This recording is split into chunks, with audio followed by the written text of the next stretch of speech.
Welcome to Brain Vision. Okay, so this question asks us to calculate the temperature at which an olive oil will overflow a cup which is 10 centimeters high. So let's say this is our cup, which is about 10 centimeters high.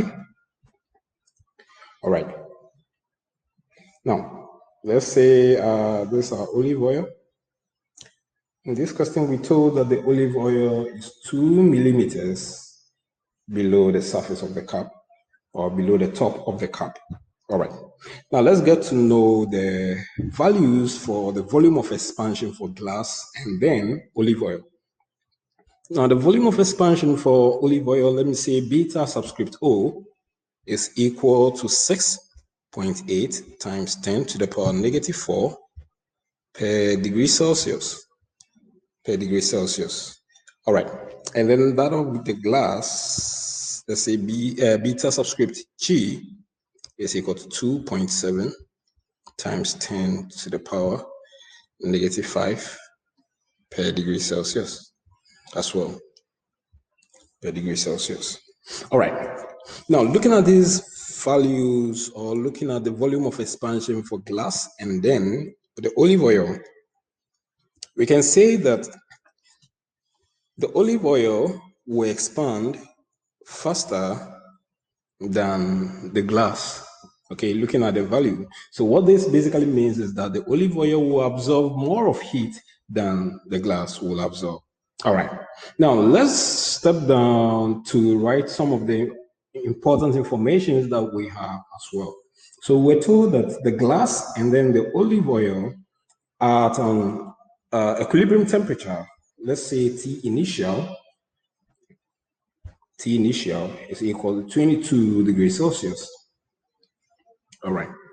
Okay. Now let's pick our equation for calculating the change in volume of a particular substance. All right. So we are told that delta V is equal to V naught. Let's say V naught signifying the initial volume times beta, which is the volume of expansion, times the change in temperature, delta T. All right. Now let us always remember that delta T means T2 or the final temperature minus the initial temperature. And then same applies to delta V, meaning that the final volume minus the initial. All right. Okay, so let's move on. Now let's look at the length of the cup and then the length of oil inside the cup. Now we are told that this cup is 10 centimeters high and the olive oil is 2 millimeters below. All right. So if the olive oil is 2 millimeters below the length of the face of the cup, then what will be the length of the olive oil? So the best way to go about this, we'll say that the length of oil will be equal to 100 centimeters minus 0.2 centimeters. Okay, so the 0.2 here is actually converting the 2 millimeters to 0.2 centimeters.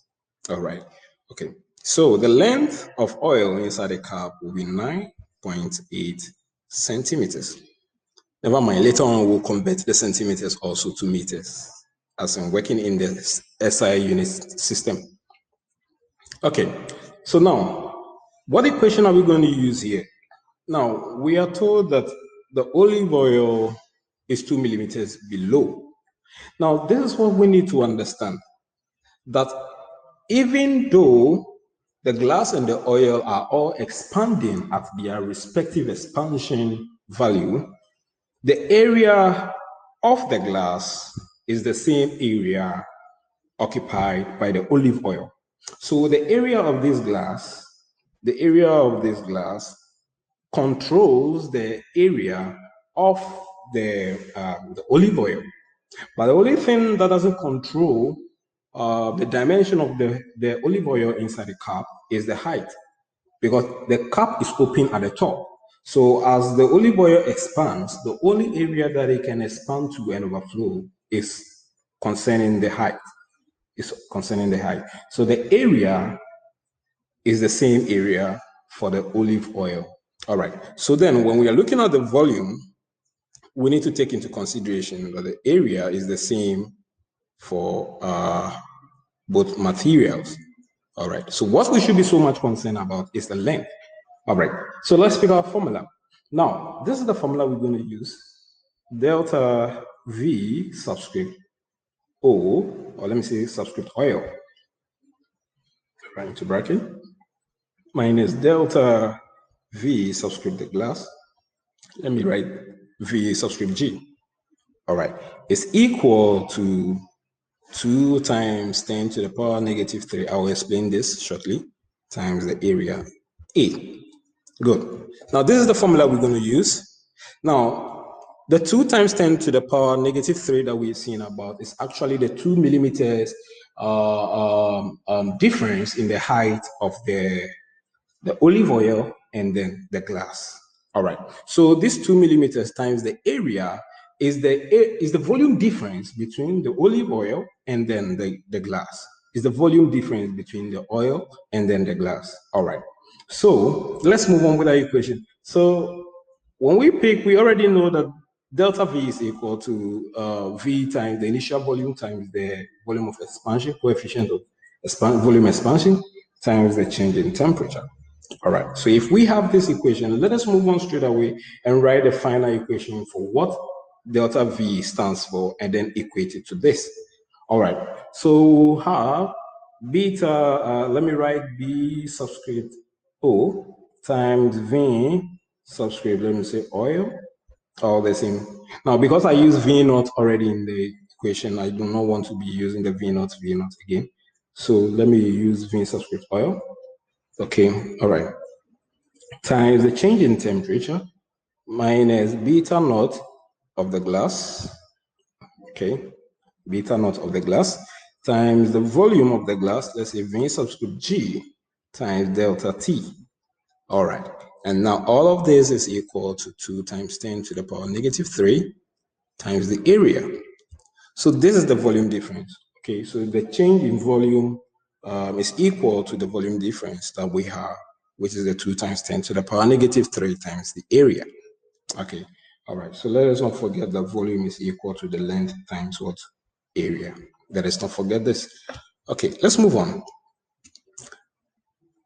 Now, with this equation, we have delta T to be the common entity between these two equations. So what we do is that we factorize the delta T out, and then we have into bracket beta into bracket O times the volume in subscript the oil, okay, all right, minus the volume coefficient of volume expansion subscript G, that is for the glass, times the volume of the glass, and all of this is also equal to 10 times 2 times 10 to the power negative 3, I beg your pardon, times the area. All right. So since we factorize this out, then we can see delta T is equal to 2 times 10 to the power negative 3 times the area, All right. All of this divided by beta O times, now I'm going to break this volume down. I'm going to break the volume down as L subscript the oil times the area, let me do it this way instead, minus to bracket beta the glass times the length, sorry, I beg your pardon, times the length of the glass times the area as well. Now remember we said the area is the same for both substances because the liquid will take the shape of its container that it's contained in, more especially with the area. Okay, all right. So in this equation, what we have is that we have area on the numerator and then we have area also in the denominator. So what we're going to do is that we're going to take the area out and then cancel the areas out. So our delta T will be equal to our area our area times, okay, we still have our area in here, and then I'll factorize the area out, and then I have my beta of the oil times the length of the oil, okay, then minus beta of the glass times the length of the glass. Okay, so this area cancels this area. So what it means is that we don't have anything to do with the area at this moment.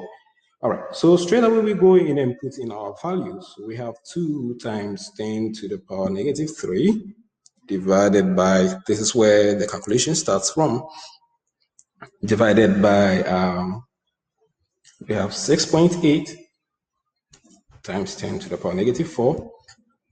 Let go of the units for now. Multiplied by the length of the oil is 9.8 centimeters.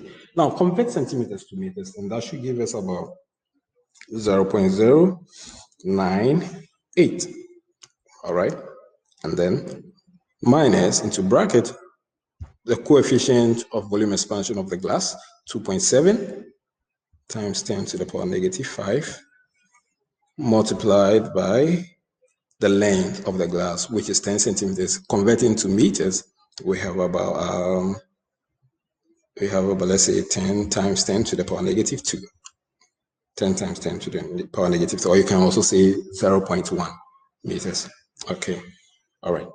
So when we do all of this calculation, our change in temperature, delta T, will be equal to 31.3 degrees Celsius.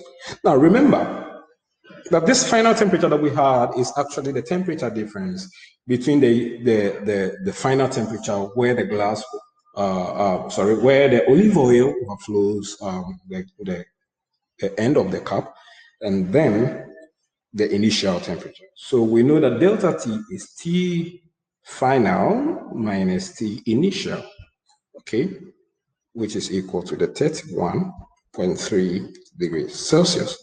So right from this, since we know our our initial temperature to be 22 degrees, then making the final temperature the subject of this equation will be equal to 31.3 plus 22 degrees, and this should give us 53.3 degrees Celsius, or you can say approximately 53 degrees. All right, so this is the